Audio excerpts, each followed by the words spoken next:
The Berenstain Bears and the Bad Dream by Stan and Jan Berenstain. Copyright 1988 by Berenstain Incorporated. Brother Bear was just crazy about Space Grizzlies. Space Grizzlies were little toy action figures that you could collect. Sister Bear didn't like them much. She thought they were dumb and a little scary. Mama Bear didn't mind them, except when Brother brought them to the table or left them on the stairs. Papa Bear didn't care about them one way or the other. But Brother Bear cared about them a lot. He cared about them so much that he did chores for neighbors to make extra money so he could buy more. He had quite a few, but the store had more, a lot more. He was saving up to buy Sleezo's Cloud Castle. Sleezo was the evilest of all the Space Grizzlies, and the wicked-looking Cloud Castle was where he planned all his evil deeds. When Brother Bear had saved enough money, he went along on a shopping trip to the Bear Country Mall and made his purchase. The Cloud Castle came in a big box, and he could hardly wait to get home to play with it.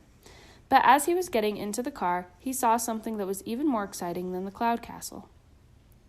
It was a movie poster. It said, "Coming soon, Space Grizzlies, the movie." "A Space Grizzlies movie," he cried. "It looks great. I can't wait to see it." "I can," said Sister. "Looks scary to me." "May I see it when it comes out, Mama?" asked Brother. May I, please?" Said Mama. "We'll see when the time comes." When they got home, Brother opened his new Cloud Castle, got out all his Space Grizzlies, and was all set to play the biggest Space Grizzly game ever. But he had nobody to play with. Nobody, that is, except Sister. "Want to play Space Grizzlies, sis?" he asked. "No way," she said.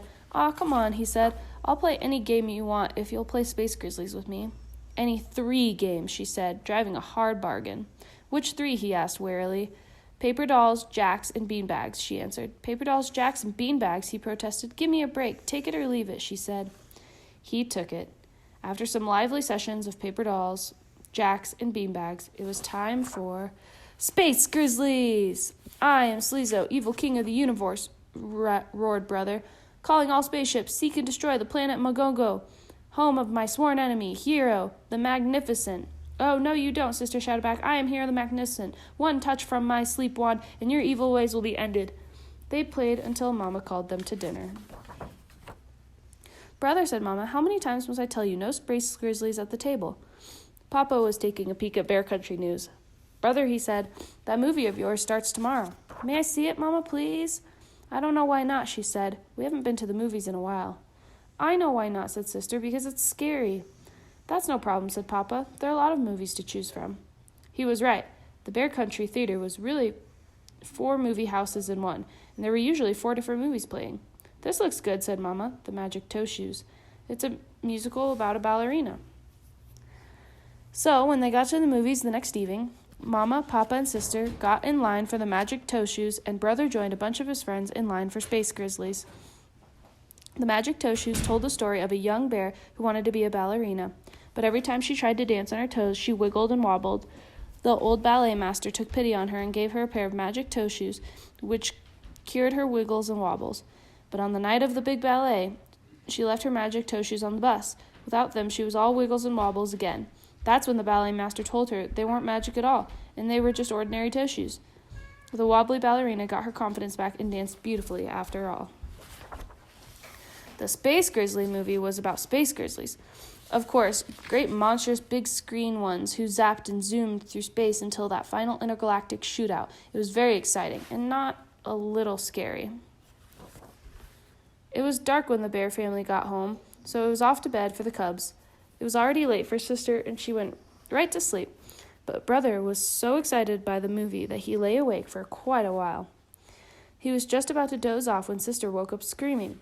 "Help!" she screamed. "They're after me." "Who's after you?" asked Brother. "Space Grizzlies," she wailed. "Thousands of them." "Calm down, silly head. It's only a dream," he said. But Sister leaped out of bed and ran into Mom and Papa's room. The little silly Brother thought. Imagine being afraid of a dopey dream. Then he yawned, turned over, and went to sleep. Mama and Papa tried to calm Sister. They took her into her bed and hugged her. "Tell us about your dream," said Mama. "Dream?" Sister said. "Yes," said Papa. "You must have had a nightmare. That's the word for a bad dream." "But it was so real," she said, calming down a bit. "That's how it is with dreams," he said. It's as if they're really happening, but they're not. They're just in your mind. Can you tell us your dream?" asked Mama. "It was awful," Sister said. "I was a ballet star dancing on my toes, and then the stage turned into a giant beanbag board, and the space grizzlies came out of the beanbag holes and chased me, and I fell down one of the holes. I kept falling, and then I woke up. It was awful." She wailed again and buried her face in Mama's nightgown. "I'm sure it was, sweetie," said Mama, "but it was also very interesting." "Interesting?" Sister said in a puzzled voice. "Oh, yes," said Mama. "You see, even though you go to sleep, your mind keeps right on thinking. But it doesn't think in a sensible way. It takes all the things you were thinking or were nervous about during the day and puts them together all jumbled like a mixed-up jigsaw puzzle." "You mean like the ballet dancer from the movie," said Sister. "Sure," said Papa. "And the beanbag board from playing beanbags with Brother," she added. "And the space grizzlies," began Mama. "Were from playing Space Grizzlies with Brother and from seeing the movie posters," Sister said. "Exactly," said Papa. "Say," she said, "that is interesting." That's when they heard Brother. "Help!" he screamed. "They're after me! They're after me!" Then he raced into the room, jumped on the bed, and hid his face in Papa's pajamas. "Calm down, son," said Papa. "It was just a bad dream." "A nightmare," added Sister. "That's another word for bad dream. Can you tell us about it?"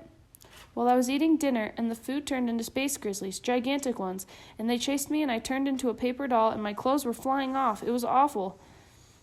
"You're awake now, dear," said Mama. "Everything's going to be all right." "But, Mama," he said, "it was so real." "Of course it was," said Sister. "That's the way dreams are. Let me explain it to you." And she did.